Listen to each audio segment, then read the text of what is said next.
Students, बच्चे आपको ना मैम ने बताया होगा थर्मोडायनेमिक्स का, मैंने आपको बताया था। हमारा काइनेटिक थ्योरी ऑफ गैसेस वाला चैप्टर कंप्लीट हो गया है। आज हम थर्मोडायनेमिक्स का कंटिन्यू करेंगे। बच्चे थर्ड लॉ ऑफ थर्मोडायनेमिक्स मेरे को याद नहीं है कि आपने किया कि नहीं किया, ठीक है। थर्ड लॉ ऑफ थर्मोडायनेमिक्स क्या है कि एंट्रोपी जो है यूनिवर्स की, दैट इज़ ऑलवेज इंक्रीजेज और constant, it never decreases.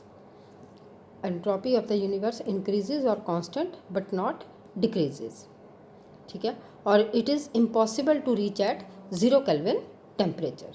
Third law है ये थर्मोडायनेमिक्स का, ठीक है। फर्स्ट सेकंड लॉ आपने कर लिया होना है, थर्ड भी शायद आपको करवा दिया होगा। मेरे माइंड में कन्फ्यूज़न थी तो मैंने बोला मैं आपको करवा दूँ, ठीक है। ये हम थर्मोडायनेमिक्स शुरू कर रहे हैं बच्चे आज। काइनेटिक थ्योरी ऑफ गैसेस का सारा कंप्लीट हो चुका है, ठीक है। आपको मैडम ने करवा दिया है Boyle's law, Charles law, Gay Lussac, gas equation के न्यूमेरिकल, ठीक है। सारा कुछ करवा दिया है मैडम ने। गैस कांस्टेंट क्या होता है, काइनेटिक थ्योरी ऑफ गैसेस, उसमें एनर्जी फाइंड आउट करनी है, सब कुछ करवा दिया है। उसके बाद मैंने आपको भेज दिया था 2 वीडियोज़, वो भी तैयार करनी है, तो वो आपका चैप्टर कंप्लीट है। उसके बाद आज हमने शुरू करना है थर्मोडायनेमिक्स, ठीक है। तो थर्मोडायनेमिक्स में आप, मेरे को ये कन्फ्यूज़न थी कि आपका कोई टॉपिक रह ना जाए। थर्ड लॉ ऑफ थर्मोडायनेमिक्स, फिर उसमें आता है रिवर्सिबल और इरिवर्सिबल प्रोसेस। ये भी शायद आपने उसमें कर लिए हो। केमिस्ट्री में रिवर्सिबल प्रोसेस होते हैं जिसमें एंट्रोपी कांस्टेंट होती है, इरिवर्सिबल होते हैं जिसमें एंट्रोपी इंक्रीज़ करती है, ठीक है। आज हम शुरू करेंगे।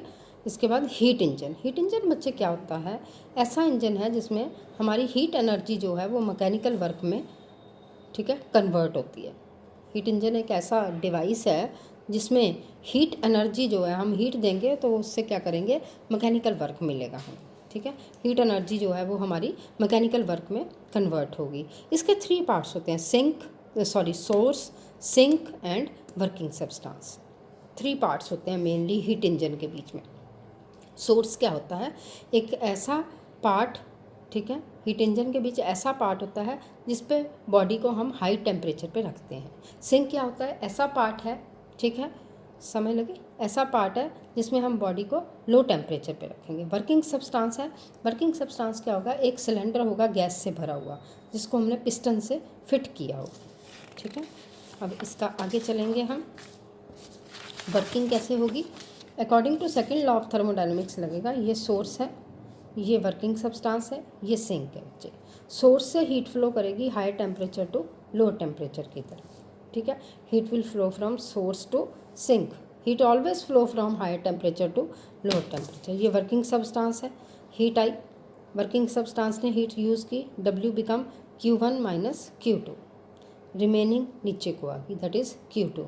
इसने, इसको जितनी चाहिए थी इसने यूज़ कर ली, रिमेनिंग इसने नीचे को भेज दी, ठीक है। So working substance is equal to Q1 minus Q2। Heat will flow from high temperature to lower, that is from source to sink. Q1 क्या है, heat absorbed by the working substance. Q1 heat absorbed by the working substance. Q2 क्या है, heat rejected to the working by the working substance, ठीक है। Q1 से heat absorb करता है working substance और रिजेक्टेड हीट किसको भेजता है, सिंक, ठीक है। और work done WS, work done है, W क्या होता है, work done by the working substance, इसने कितना काम किया, ठीक है। अब इसमें हम एफिशिएंसी फाइंड आउट करते हैं, that is very important. Efficiency क्या होती है, किसी बंदे की एफिशिएंसी फाइंड आउट करनी, आउटपुट डिवाइडेड बाय इनपुट, ठीक है। रेशियो ऑफ आउटपुट वर्क, कितना काम किया, टू द हीट एब्जॉर्ब। जब इसने Q1 से हीट एब्जॉर्ब की तो उसने कितना काम किया, that is eta is equal to, eta से हम, ईटा है ये सिंबल, ईटा एफिशिएंसी को हम ईटा से डिनोट करेंगे। Eta is equal to W upon Q1।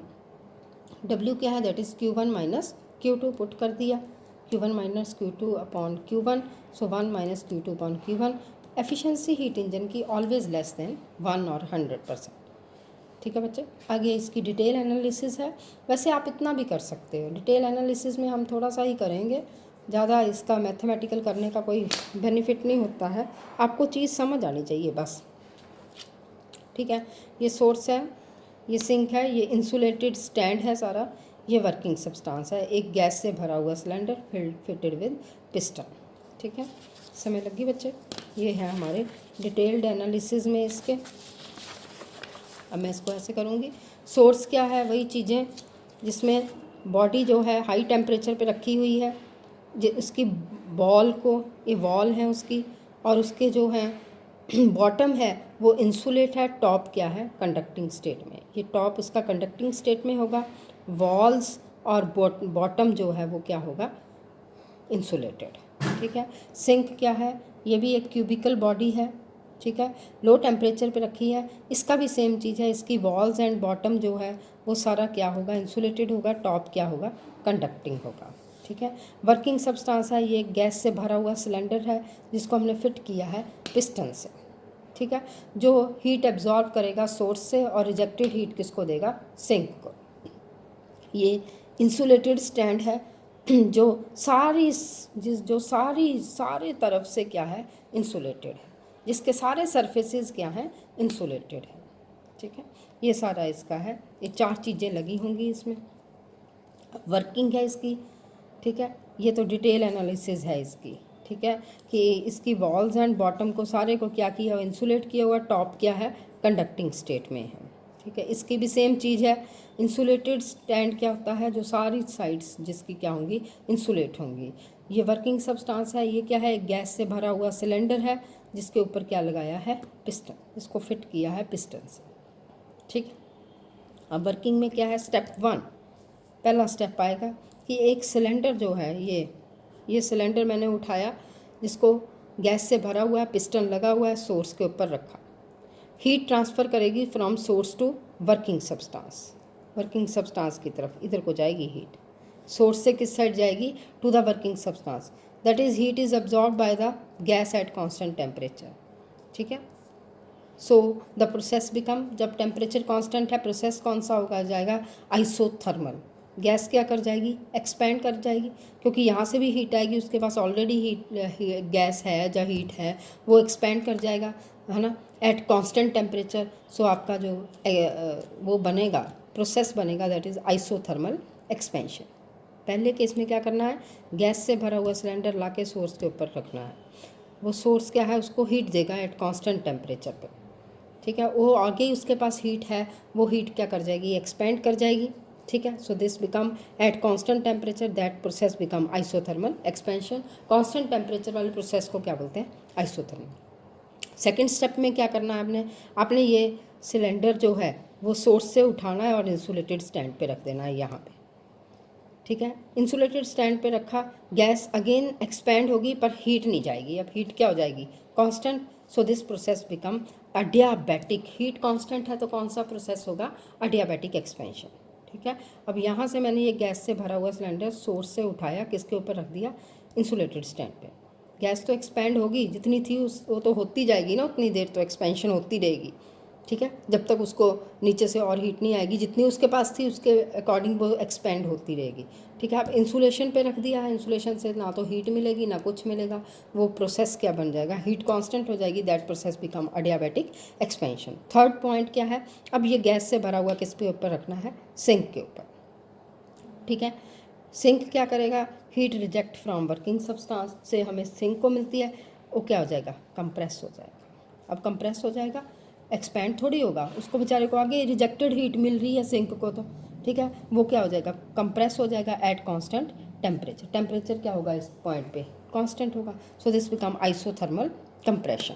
अब यहाँ से फोर्थ पॉइंट है, चार स्टेप्स में है। अब इस सिंक से उठाना है गैस से भरा हुआ सिलेंडर, ये वर्किंग सब्सटेंस। ठीक है, और इसको क्या है, फिर अगेन इंसुलेटेड स्टैंड पे रख देना। अब यहाँ पे तो फिर गैस तो आगे कंप्रेस हो रही थी, यहाँ आके भी वो कंप्रेस होगी, ऊपर से उसको हीट भी नहीं मिलेगी, इंसुलेशन है, यहाँ से हीट ही नहीं जाएगी, ये तो सारी तरफ से इंसुलेटेड है ये स्टैंड तो। ठीक है, हीट भी नहीं मिलेगी तो heat remain constant, so process become adiabatic compression. ये 4 स्टेप्स में आपकी क्या है, इसकी वर्किंग है, detailed analysis, that is very very important. चाहे आप बुक में से भी देख लेना, मैंने आपको बिल्कुल क्लियरली सिंपल तरीके से बता दिया है।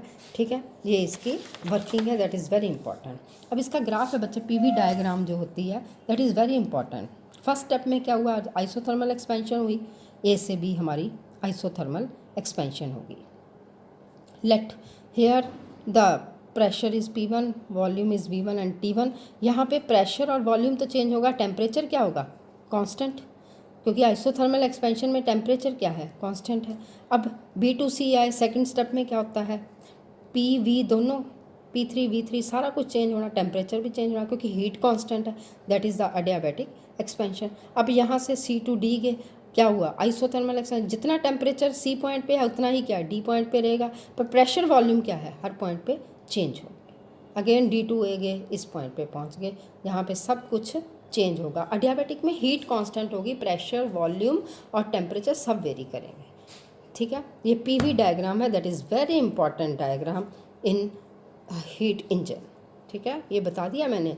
यहाँ पे हमने प्रेशर P1 मानना, V1 मानना, T1 मानना, A से B पॉइंट की तरफ गए, ठीक है। जब वर्किंग सब्सटेंस को उठाया, सोर्स के ऊपर रखा, टेम्परेचर तो कांस्टेंट रहा, पर प्रेशर वॉल्यूम क्या होंगे, change, that becomes P2 V2, this process become isothermal expansion, but temperature remain constant.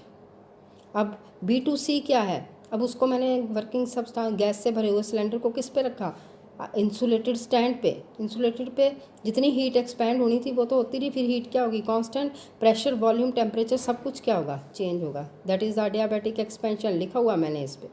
फिर C to D गए, कंप्रेशन हुई, अब वो चीज़ उठा के मैंने वर्किंग सब्सटेंस जो है गैस से भरा हुआ सिलेंडर सिंक पे रखा, वहाँ पे आइसोथर्मल एक्सपेंशन हुई, टेम्परेचर क्या रहा, constant, so C to D गए, टेम्परेचर कांस्टेंट है, प्रेशर वॉल्यूम क्या हुआ, चेंज हुए। अगला प्रोसेस है, फिर उसको उठाया, इंसुलेटेड स्टैंड पे रखा, D2A, अडियाबैटिक कंप्रेशन हुई, क्योंकि कंप्रेशन हो रही है, हीट अब उसको मिल ही नहीं रही हीट, तो वो कंप्रेस कर रहा है, गैस से भरा हुआ सिलेंडर एक्सपैंड नहीं हो रहा, अब कंप्रेस हो रहा और हो गया, पर प्रेशर वॉल्यूम टेम्परेचर सब कुछ क्या हो गया उसका, change. This is very important PV diagram for heat engine, ठीक है।